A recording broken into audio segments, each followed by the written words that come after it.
Okay, so what we have here is another Uchigomori, this time sourced from Namikawa.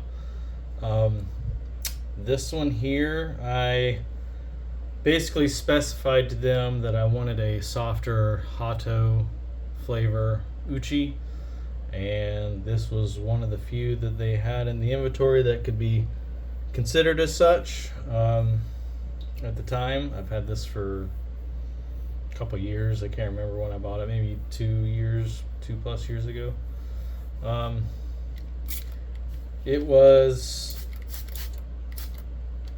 definitely soft enough to be a Hato. Works good. I've used it with other steels. To be honest, it is a really easy stone. It might be a little bit harder than the last one I just shown, like by a little bit, because this is, while we categorize Uchigomori between Hato and Jito, it's really just the categorical difference is just the softness. So, as they mine these, they can be softer or harder, just all depends. So it's not like a specific strata. It's just, it happens to be a softer version of what we would use back and forth, whether it's a Jito or Hato. So as you can see, the rough surface, I basically just lapped this area here to give it some testing.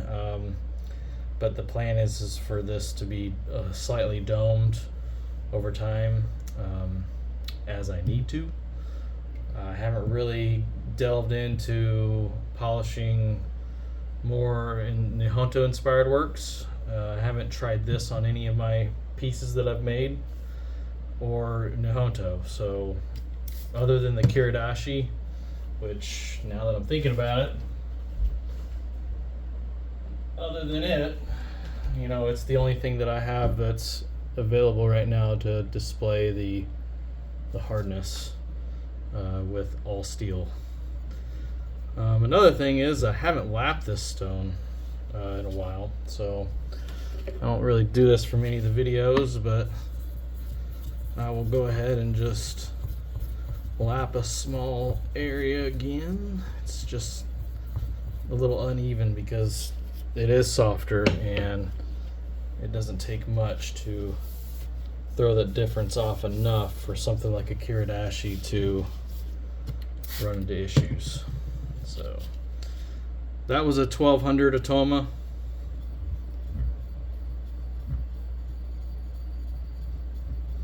So this one does feel really soft, but it's also really fast. So it shows up a lot more dark swarf than the other one does, which is iron particles suspended. But it is quite fast, and it leaves a good matte finish. So it's just the speed that it's shedding the mud is a lot, and I lucked out with it being as fast as well. So of course, Namikawa, the only way they really test a stone to know if it's harder or softer is with water. Okay, you can see a good matte finish. Trying to see if I can pick up the white. Well, maybe not in these angles. Need a different type of light source or just a different angle to really tell. And now, of course, what most everyone will be using is a knife. However, like I said before, I don't really care to use Uchigomori on kitchen knives, on cladded blades at least. But here we are anyway. I mean, the finish is nice, it's just all the preparation I'll give a bevel. It just seems like highway robbery to stop at Uchigomori when I know I can take these bevels finer on harder stones. Yeah, I mean, this thing's just, it is muddy.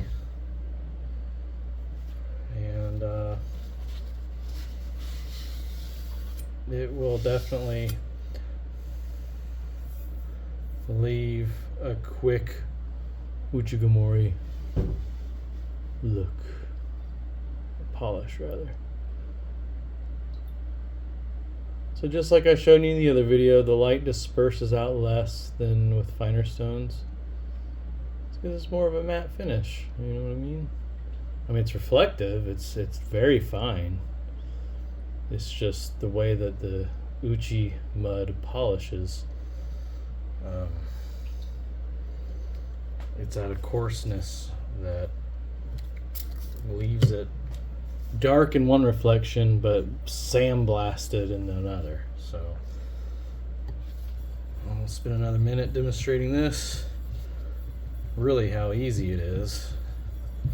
So really, if you had a bevel that was pretty uneven, a stone like this would even out a lot of that faceting, at least by look.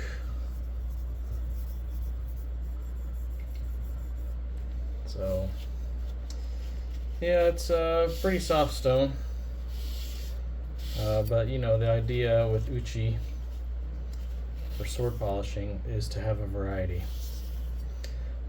because hardnesses vary from sword to sword, from era to era, from school to school, from iron source to iron source.